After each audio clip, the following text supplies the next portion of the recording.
반갑습니다. 한국사의 해설의 품격넘사학도 해품사입니다. 이번 영상은 해품사의 한능검 정규강의 심화편 제59강 주제인 통리기 무한부부터 검은도 불법 점령의 역사에 대해 다루겠습니다. 지금부터는 여러분들이 이제 본격적으로 개항기 시기 전기에 발생한 여러가지 사건을 외우신다 생각하면 돼요. 그래서 진짜 이제부터 본격적으로 개항기 시기에 대한 역사를 시작하는 건데, 그래가지고 오늘 다룬 유형은 여러분들이 상당히 중요한 유형입니다. 사실 제가 지난 OT에서 좀 별표 잘못 쳐놨는데 이번 유형은 제가 보기에 한 7, 80% 이상 나오거든요. 그래서 이 유형만 잘 공략하셔도 넓게는 두 문제까지 공략할 수 있습니다. 그래서 이번 유형도 여러분들이 3급을 준비하던 간에 2급을 준비하던 간에 무조건 반드시 공략할 필요가 있는 핵심 유형이니까 강의 내용 잘 따라주시기 바랍니다. 그럼 강의 시작하기 전에 이론 강의 관련 공지사항 전달드리면은, 강의 내용은 공유 전달 필기 모두 가능하지만 출처는 가급적 꼭 남겨주시고 상업적 이용 내지 영리적 이용은 자제 부탁드리며 강의 시작하도록 하겠습니다. 자, 59강 주제 통리기 무함은 설치부터 검은도 불법 점령의 역사에 대한 사실입니다. 그래서 시기의 경우에는 제가 1880년부터 1885년까지로 했는데, 이 통리기 무함이 설치된 80년부터 검은도 불법 점령이 발생한 1885년입니다. 그래서 사실 이 검은도 불법 점령이 끝난 시기까지 따지면 1887년까지 다룬 게 맞지만, 그냥 어차피 문제에서는 시작한 시점밖에 안 다루기 때문에 제가 연도를 이렇게 잡았습니다. 난이도의 경우에는 사실 여기 있는 유형이 그렇게 어렵지는 않거든요. 대신 여러분들 이거 시기형 문제를 내면 조금 어려울 것 같아가지고 일부러 보통으로 잡았고, 빈초도는 아까 얘기했듯이 최소 2회 한 번으로 출제될 정도로 출제율이 정말 높은 유형이기 때문에 여러분들이 반드시 공략하셔야 됩니다. 자, 그럼 학습 전략 제시하겠습니다. 첫 번째, 각 사건의 발생 원인, 특징, 결과 등을 구별할 줄 알아야 됩니다. 특히 이 결과에서 제가 다음 강의 때 다시 한번 다룰 개항기 시기의 조약과 관련된 내용이 많기 때문에 여기 부분을 잘 파악하셔야 돼요. 그 다음, 두 번째, 내 사건의 발생 시기 흐름을 구별할 줄 알아야 됩니다. 그래서 여러분들이 어렵게 되면은 이 유형에서는 시기형 문제를 출제할 수 있다는 것을 기억해 주시고, 출제 원리의 경우에는 문제 또는 정답에서 각 사건의 원인, 특징, 결과 키워드가 출제되고, 어렵게 출제되면 내 사건과 관련된 시기 유형이 출제될 수 있습니다. 자, 그럼 먼저 핵심 키워드에 개항기 시기 전기 핵심 사건 키워드부터 다루겠습니다. 그래가지고 오늘 다룰 내용은 여기 있는 통리기 무함은, 이모군란, 그리고 여기는 갑신정변, 그리고 검은도 불법 점령, 이 총 4가지를 외우신다고 생각하면 됩니다. 그래서 양은 많지 않은데 특히 여러분들이 이 사건과 관련된 조약의 내용을 어려워하시기 때문에 이거에 대한 내용을 여러분들이 지금 잘 파악해두지 않으시면 기초를 못 푸니까 여기 별표 친 부분은 더 중심적으로 외우시기 바랍니다. 자, 그럼 시작하면은 첫 번째, 통리기 무함은 설치입니다. 이 통리기 무함이란 건 뭐냐면 개화 정책을 총괄하기 위한 기구입니다. 그래가지고 기본적으로 변화하는 국제 정세에 대응하기 위해서 설치한 게 통리기 무함원인데, 여러분들이 이 기구를 설치한 배경을 이해하려면 제가 저번에 설명드린 그 개항기 시기에 파견된 사절단 강의를 연계하셔서 이해하셔야 됩니다. 뭐냐면, 자, 제가 저번에 강화도 조약을 체결한 뒤에 당시 답례 나름대로, 그리고 일본의 동태 파악을 위해 가지고 당시에 수신사를 파견했다 했습니다. 1차 수신사로 김기수가 파견됐었죠. 그래서 약간 이런 느낌이에요. 이게 어떤 느낌이냐면, 자, 당시에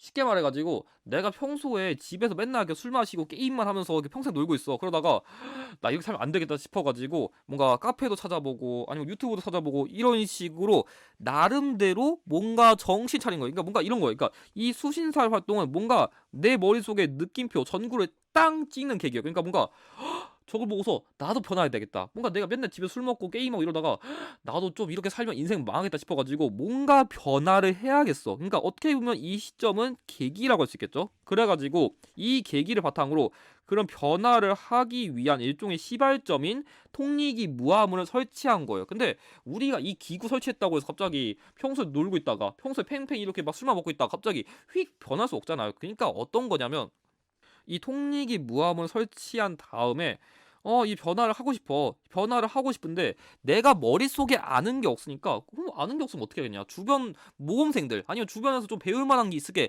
뭐가 있을까, 그런 걸 파악하다 보니까 이런 식으로 나름대로 이 통리기 무함을 설치한 시점 이후로 영선사라던가 조사시켰다. 그러니까 뭐 청나라에도 이렇게 파견해보고 일본에도 몰래 이렇게 아까 좀 염탐도 해보고 이런 식으로 나름대로 이렇게 하면서 조금 더 그런 개화 정책을 위한 준비 같은 걸 했다. 그래서 이 흐름을 여러분들이 조금 이해하실 필요가 있을 것 같습니다. 아무튼간에 그 통리기 무화문과 관련된 기구로서 세부 기구로는 12사라는 게 있는데 뭐 사대사, 교린사, 군무사 이거 뭔지는 몰라도 돼요. 그러니까 사대교리라는 거는 그냥 말 그대로 외교 관련된 거고 군무사는 진짜 그 군사 관련된 건데 뭐 이런 거 세부적 안 외우셔도 되고 여러분들이 그냥 이 12사가 나오면 아 통리기 무화문이고 이건 1880년에 만들었다. 그것만 이해하시면 됩니다. 그리고 저번에 나왔었던 뭐 오군영, 뭐 훈련도가 어영청, 총융청, 수어청, 금이영을 이영으로 개편한 다음에 신식 군대인 별기군을 창설했어요. 그래서 여러분들이 고려시대 때 다룬 이 여진을 정벌하기 위한 별무반과 구별하셔야 됩니다. 또 헷갈릴 거예요, 분명히.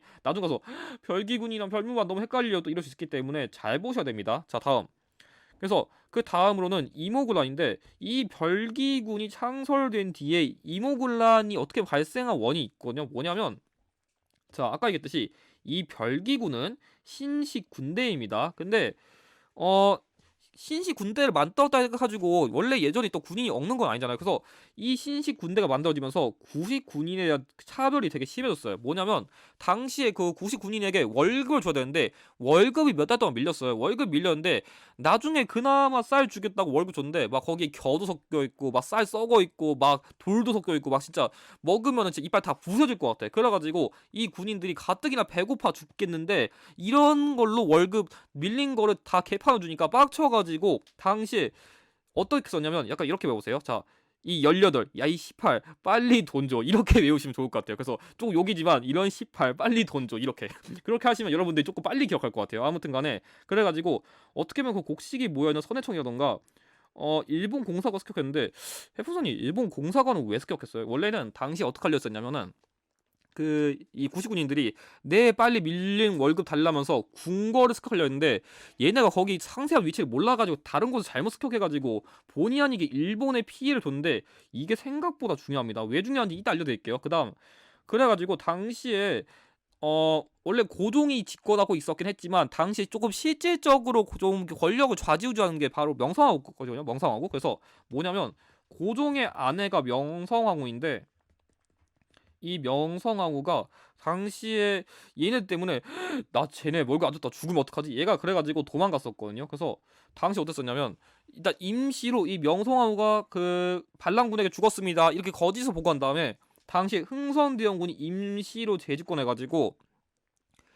지금 거기 너희 진정해 일단 진정해 일단 지금 명성황후 지금 일단 죽었고 일단 네 밀린 월급 주고 막 대우해주고 복구해줄 테니까 일단 진정해 하면서 이렇게 나름대로 군대도 복구하고 나름대로 해결책을 제시했었는데 이 도망간 명성황후가 어땠었냐면 당시 도망간 다음에 이 명성황후가 청나라에 요청했어요. 그러니까 저 반란군도 진압해달라고 청나라에다 군대를 요청해가지고 결과적으로 일단은 얘가 다시 권력을 먹기 위해 가지고 조금 방해가 될 수 있는 이 흥성대원군을 납치했었고요. 그 다음에 이 청나라 군대가 이 반란군을 진압하면서 사건은 일단락됐어요. 그래서 이런 식으로 이모군란은 종결됐습니다. 그래서 관련 결과, 그러니까 이 조약 부분이 사실상 각 사건의 결과입니다. 그래서 크게 두 가지 조약이 맺었는데 첫 번째는 재물포 조약입니다. 이 재물포 조약은 일본이랑 체결한 건데 일단 이 일본 공사가 습격. 그러니까 니네 배고픈 건 내 알바 아니고 우리 일본 관원들 다 니네 때문에 죽었잖아. 그러니까 빨리 돈 갚아. 일단 죽은 사람들 유족에 대한 돈 갚고 그리고 야 니네 개판 치는 것 때문에 또 우리 사람들 죽으면 어떡해 나 무서워 하면서 일본 공사관에 군대를 주둔하게 했어요. 그래서 여러분들이 이 공사가 습격을 인해 가지고 이 조약의 내용이 일단 매칭되는 것을 여러분들이 먼저 이해하실 필요가 있습니다. 자 다음 조청삼이 수료 무역당정 이름 좀 어렵습니다. 이건 근데 여러분들이 이 이름 외워야 되나 할 수 있는데 최근에 이거 이름이 기출 정답으로 나온 적 있어가지고 이건 외우셔야 됩니다. 조금 힘드시더라도 차근차근 보면서 이름 외우셔야 돼요. 아무튼간에 이 조청삼이 수료 무역장정은 청나라랑 체결한 건데 이건 좀 그런 거예요. 어쨌든 간에 이 반란 진압시켜줬으니까 당연히 나한테 혜택 줘야겠지? 이런 식으로 어떻게 보면 당시 청나라에서 이미 일본이 어느 정도 좀 간섭했었지만 이 사건을 통해 가지고 야 그래도 내가 짱인 거 알지 하면서 자신의 그런 간섭 범위를 다시 한번 확정짓기 위해 가지고 이렇게 좀 조약을 체결했다 그렇게 이해하시면 돼요. 그래서 아무튼 이 치해법권 인정시켰고 그리고 내지 통상권이라는 게 있는데 내지 통상권이라는 건 쉽게 말하면은 이런 식으로 청나라 상인들이 우리나라의 땅에 들어가지고 통상하는 걸 허용하는 게 내지 통상권이에요. 그래서 육지 지역에서는 한성, 그리고 약간 좀 해안가 관련돼서는 양화진이라 해 가지고 이 두 지역 바탕으로 이 상인들에게 들어와 가지고 상업 활동을 허용하게 한 게 조청산미 수륙 무역 장정이에요. 그래 가지고 이게 뭐냐면 원래 청나라가 일단 이때 먼저 이게 진입했었는데, 나중에 일본도 원래 여러 가지 그 무역, 그러니까 제가 나중에 제가 다음 강의 때 그 여러 조약 체결 원 그 강의 설명드릴 건데, 원래 일본도 우리나라에서 상호활동했었는데 이 청나라까지 같이 들어오다 보니까 얘네끼리 분쟁 나는 거예요. 지금 여기서 나라도 하나 이득 더 뽑아야 되는데 쟤네가 가시거리 진짜 눈에 밟히네 이런 식으로, 어떻게 보면 얘네끼리 이때부터 으르렁 하는 조금 그런 일종의 대립 관계가 살짝 스멀스멀 났다면 할 수 있을 것 같습니다. 아무튼간에 이런 조약의 내용이 있었다. 그걸 꼭 기억해 두시기 바랍니다. 자, 다음 갑신정변. 이 갑신정변의 경우에는 여러분들이 일단 이 급진개화파, 다른 말로 하면은 개화당을 여러분들이 먼저 이해하셔야 돼요. 뭐냐면 제가 저번에 한번 설명드렸지만 약간 개화파 입장에서는 급진개화파랑 온건개화파가 있는데, 이 급진개화파는 조금 일본처럼 전면적으로 개혁할 필요가 있다 해서 얘를 일본을 모델 삼고, 그러니까 지금의 뭔가 일제감정기 시기 친일파랑은 조금 다른 느낌입니다. 그래서 그때의 친일파는 진짜 얘는 그냥 진짜 일본에게 아부아부하면서 이렇게 딸랑딸랑 하는 그런 애들이고, 이때 급진개혁파는 일본식 모델만 본받자. 그러니까 조금 일제감정기식 친일파랑 이때 급진개혁파는 조금 맥락이 다릅니다. 아무튼 온건개혁파는 중체소형이라던가 동도서기처럼 제도라던가 기술만 본받고 완전 전면적인 개혁 같은 건 하지 말자, 그런 게 주장인데, 이거 같은 경우는 청나라를 조금 모델 삼았거든요. 그래서 근데 이 온건개혁파 입장에 조금 더 힘을 실어준 게 당시 실권자인 명성황후예요. 그래가지고 급진개혁파는 아무래도 정부에서 온건개혁파 밀어주니까 급진개혁파 그 입지가 계속 떨어지는 거예요. 그래가지고 이 입지를 극복하기 위한 과정의 일환으로서 이 갑신정변이 일어난 건데, 그래가지고 당시 우리의 모델인 일본에게 야 니네 나 정변 좀 일으켜서 일단 우리의 좀 입지 좀 확보하고 싶은데 좀 군사 좀 빌려줄 수 있어? 해서 이런 식으로 원래 조금 일본의 지원을 받아가지고 이 갑신정변이 시작된 거예요. 그래서 만약에 일본군이 지원했다는 맥락이 나오면은 이 시기 한정에서 일단 갑신정변이 확률이 매우 높습니다. 그래서 이 일본군 지원 키워드를 여러분들이 주목하셔야 돼요.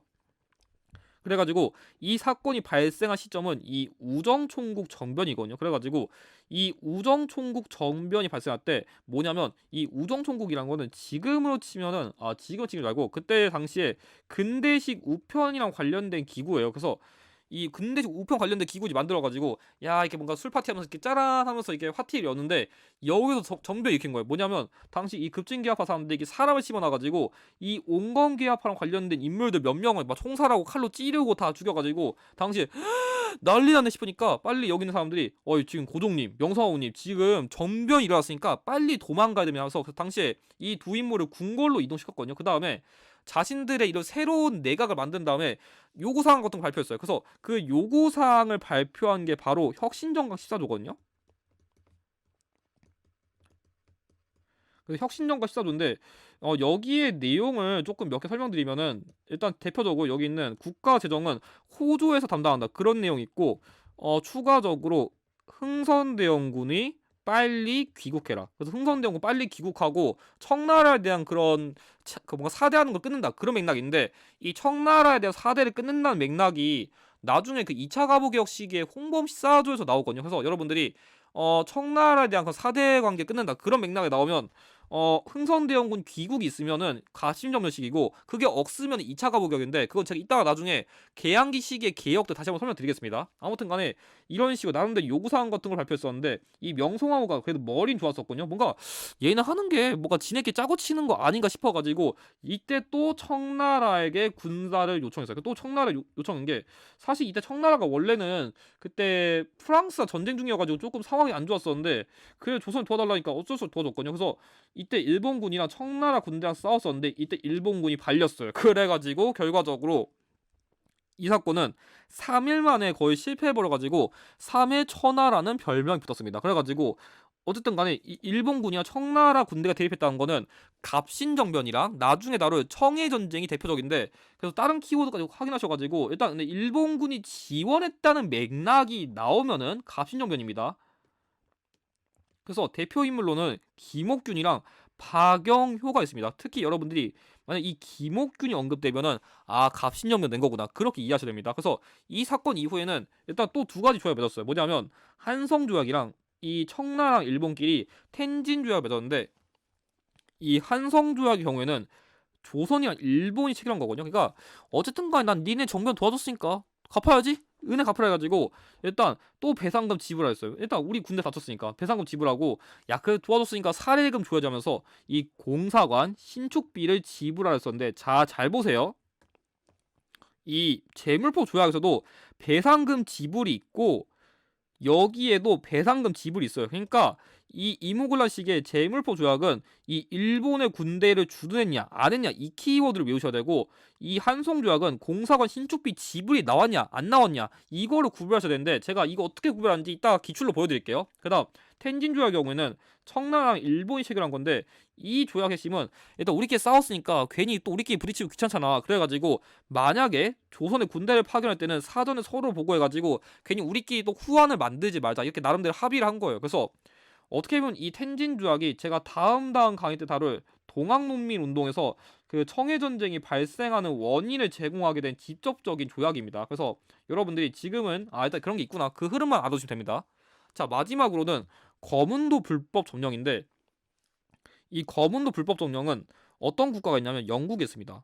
해풍선이 갑자기 개뜬금없이 영국이 왜 나와요? 왜냐하면 당시에 세계사적으로는 뭐 그레이트 게임이라 해가지고 원래 이 영국이랑 러시아랑 이렇게 전쟁을 뜨고 있었거든요. 그러니까 근데 이 전쟁을 뜬다는 게 여러분들이 생각하시는 게 그냥 막 둘이 치고받고 싸우고 맞짱 뜨고 그렇게 생각할 것 같은데 전혀 그런 게 아니에요. 뭐냐면 이 거문도 불법 점령 이유가 이 러시아의 남하를 견제하기 위해 가지고 영국이 미리 이 거문도 불법 점령한 건데 근데 해프선이 뭐 좋아요. 근데 둘끼리 전쟁하는 건데 우리나라의 거문도를 불법 점령하는 게 그거랑 뭔 관계야 할 수 있는데 무슨 얘기냐면은 자 쉽게 설명드리면은 자 일단 러시아가 이쯤에 있는데 이 러시아의 남하를 견제하기 위해 가지고 멀리 있는 영국이 이 뭐기 쭉 와가지고 거문도를 불법 점령한 건데 당시에 조금 세계사적인 그 전쟁에서는 조금 그런 맥락이 있어요. 뭐냐면 내가 못 먹을 거면 니도 먹지 말라요. 그러니까 만약에 러시아가 이게 남아 정책해가지고 조선에다 영향을 미치면 당연히 러시아 입지가 세지겠죠. 그러면 러시아 입지가 어쨌든 세지면은 영국 입장에서 불리한 거예요. 그러니까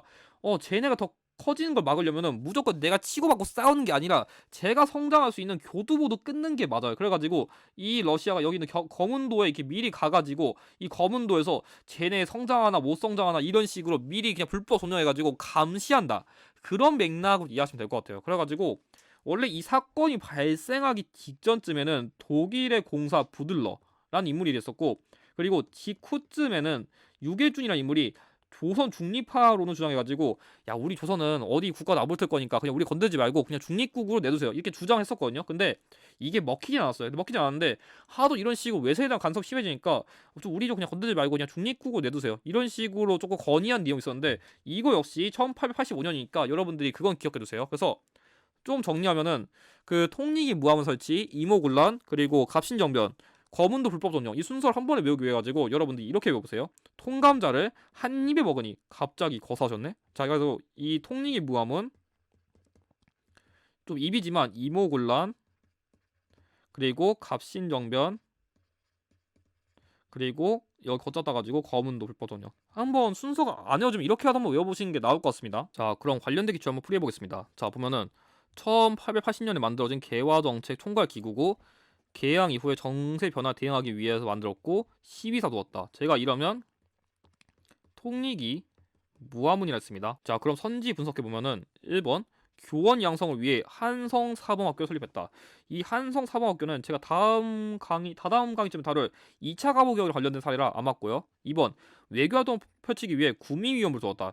이거는 아직 한참 멀었는데 이거는 제가 대한민국 임시정부라 해가지고 일제감정기 시기쯤에 다룰 내용이어서 아직 여러분들이 잘 모르시는 내용이고 3번 개혁의 기본 방향 제시한 홍범시사도 역시 2차 가보개혁 비슷한 거고 4번 구 백동아를 제일은행권을 교환하는 사업 이거는 화폐정리 사업이란 건데 이거는 아직 설명을 한참 멀었어요. 이거는 1905년쯤이라 멀었고요. 5번 영선사를 파견하여 근대식 무기 제소기 기술을 도입하고자 했다. 그래서 제가 이 기구 설치한 뒤에 내가 어떻게 좀 방향성 잡을지 조금 공부하기 위해 가지고 영선사도 파견하고 조사시찰도 파견하고 이런 식으로 나름대로 그런 사절도 파견했다. 그런 맥락으로 연결하라 했습니다. 정답 5번이고 자 우측 문제 여기 조선국이 지불한 5만 원은 해를 당한 일본 관원 유족 및 부상자에게 지급. 그래가지고 일본 공사관에게 그 좀 피해를 입은 사람들에게 배상금 지불한다. 그래서 일단 이거 배상금 지불이고요. 그래서 여러분들이 이거는 조약 내용 이렇게 먼저 읽어보셔야 됩니다. 자, 그리고 일본 공사관에 일본군 약간명을 두어 경비를 서게한다. 그래서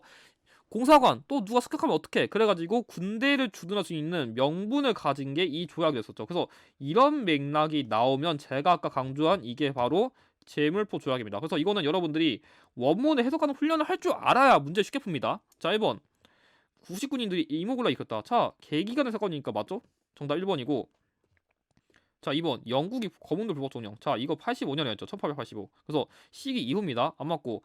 3번. 고종이 러시아 공사관으로 거쳐 옮겼다. 자, 이거는 아관 파천이라는 사건인데 아관 파천은 나중에 1890년대쯤은 가야 돼 나오는 거라 아직 멀었고요. 4번. 전봉준이 이끄는 농민군이 전두성 점령했다. 이거는 동학농민운동이랑 관련된 건데 아직 안 다른 주제입니다. 틀렸고. 5번. 김옥균 등이 우정총고 개국 축하연을 기회로 정비를 켰다. 이거는 갑신정변이랑 관련된 사건이니까 역시 정답이 아닙니다. 그래서 정답은 1번입니다. 자, 그럼 왼쪽 문제도 풀이해보겠습니다. 자, 읽어보면은 일단 이번 경선 사변은 작은 문제가 아니고 뭐 대본 뭐 이렇게 써있다가 좀 읽어보면은 여기 또 이번에 피해를 입은 일본인들 그리고 또 이런 것 때문에 뭐 11만 원 지불한다. 일단 배상금 또 지불해요. 그래서 여러분들 이 배상금 지불만 보면 문제 못 풀어요. 그래서 제가 이거 다 풀라는 게 아닙니다. 자, 조금 더 읽어보면은 일본 공관을 신축해야 되기 때문에 땅과 건물을 내줘서 공감이 영사관을 사용할 수 있도록 한다. 그래서 일본 공사관을 신축. 그래서 이 신축을 위해 가지고 공사관 신축비를 지불해줬다. 그래가지고 이런 맥락이 나오면 한성조약이란 겁니다. 그래서 여러분들이 이런 걸 보고서 앞서 나온 이게 나오면 재물포 조약, 이경급 되면 한성조약 이렇게 구별하실 줄 알아야 됩니다. 이거 여러분들이 사료 해석할 줄 모르면 문제 못 풉니다. 1번. 신식군대인 별기군이 창설되었다. 자, 별기군이 창설된 거는 통리기 무함은 설치에 조금 결과적인 걸 할 수 있겠죠? 틀렸고. 2번. 김기수가 수신사를 일본 파견되었다. 수신사를 일본 파견된 건 굳이 따지면 강화도 조약의 결과죠. 안 맞고. 아이고, 잘못했다. 자, 3번. 4번 결과니까 자 3번 이만손 등이 영남 만인 유생들이 많이 상속했다. 이거는 굳이 원인 따지면은 조선 책략의 유포 때문에 미국과의 수교를 반대한 거니까 어쨌든 간에 이거랑 관련이 없겠죠. 4번 개화동체 담당하는 통리기 무함 설치. 자 이거는 1880년이고 이건 1884년이니까 시기가 완전히 안 맞습니다. 5번 3일 만에 끝나가지고 주동자들이 해외로 망명. 그래서 이 사건의 결과는 3일 만에 실패해가지고 청나라 군대에 진압돼서 3일 천하로 불렸습니다. 정답 5번입니다. 자, 5층 문제. 지금 일단 독일 부영사 부들러라는 인물이 있고 제가 보면은 청, 러시아, 일본 삼국이 서로 조약 체결해서 서양 스위스의 예를 따라 조선은 영세 중립국 부당하는 거. 그래서 제가 이게 맥락이 나오면은 조선 중립파론이라는데 그래서 그 대표 인물이 여기 있는 독일 부영사 부들러랑 유길준이 있다 했습니다. 그래서 그 두 인물 관련된 걸 뽑으면 되는데 제가 이거 관련된 내용이 나오면은 부들러랑 유길준이 이거 주장할 때쯤이면 거문도 불법 점령과 관련된 시기이기 때문에 그래서 이 거문도 불법 점령은 제가 1885년이라 했습니다. 해풍선이 그러면 혹시 내 사건 중에서 굳이 연도를 꼭 외워야 된다는 사건이 있으면 어떤 걸 강조하고 싶나요? 무조건 전 이겁니다. 무조건. 왜냐하면 제가 지금까지 기출을 풀면서 통리기 무함은 이모군란 갑신정변, 거문도 불법 점령 관련된 문제를 모두 풀이해본 결과 연도 문제로 가장 많이 나왔던 거는 이겁니다. 그래서 다른 건 잘 모르겠는데 이건 이런 식의 연도로 문제 나온 게 제 기억에 한 못해도 3번, 4번 되거든요. 그러니까 무조건 이거 연도는 여러분들이 외우시는 게 나아요. 다른 건 모르겠는데 이거 연도만큼은 꼭 외우시기 바랍니다. 아무튼 간에 1885년이니까 갑신정변 이후인 이때가 정답입니다. 자, 그럼 조금 더 어렵게 되면 이렇게 나오는데 좀 읽어보면은 자, 가해 사료 쭉 읽어보니까 여기 아문의 호칭은 통리기 무아문한다. 자, 일단 그래서 통리기 무아문이 설치된 1880년. 그 다음 여기 대원군께 군국 사함을 처리하는 명령을 내려가지고 대원군이 5군열 군사제 복구. 그래서 일단 당시에 구식군인들의 그런 불만이 너무 심하니까 일단 5군열 복구하고 그리고 난병. 그래가지고 만약에 한능검에서 이렇게 난병이란 키워드가 나오면 그건 이모군란이 확률이 높습니다. 그래서 이 난병이란 키워드도 외워두시는 게 좋아요. 그래서 아무튼간에 일단 당시 흥성대원군 임시로 제주권해가지고 그런 나름대로 그런 구식군인들의 반란을 진압시켜주려 한 이게 바로 이모군란이고요. 이건 1882년. 여기 민영이 우영사에서 우정국 낙성현 저 그래가지고 지금 이 맥락 나온 게 우정총국 정변이에요. 그래서 이거 관련된 건 갑신정변이죠. 여기 또 읽어보면은 흉도들이 칼도 휘둘렀고 그래서 왕이 경욱으로 거처를 옮기자 비빈과 동궁도 합이 따라서 반란이 일으켰으니까 빨리 도망갑시다 했던 맥락이 이런 거예요. 그래서 갑신정변의 경우에는 1884년 마지막으로 맨 밑에 거 읽어보면은 영국 총영사 아스톤에게 검은도를 점거한 지 3개월이 건가. 그래서 검은도를 점령했다는 맥락 나왔으니까 검은도 불법 점령이죠. 그래서 1885년인데 제가 그래가지고 만약에 이거 순서를 안기기 어려우면 이렇게 배웠습니다. 자, 통감자를 한 입에 먹으니 갑자기 거사졌네. 그래가지고 그럼 순서대로 이렇게 쭉 나오죠. 정답 1번입니다. 그래서 여러분들이 이번 유형에서는 관련된 키워드 외우시는 거 중요한데 특히 각 사건 관련된 조약 관련된 거를 더 정확히 외워두셔야 다음 강의 내용과 연계하기 쉬우니까 그 부분을 조금 더 중심적으로 외우시길 바랍니다. 그럼 이것으로 59강 강의를 마치도록 하겠습니다. 이번 강의에서 활용된 기출의 추천은 다음과 같습니다. 그럼 강의 보시는 수고하셨고 다음 60강에서는 계양기 시기에 체결된 여러 조약 원 강의를 진행하도록 하겠습니다. 영상의 내용이 도움이 되셨다면 좋아요와 구독을 부탁드립니다. 감사합니다.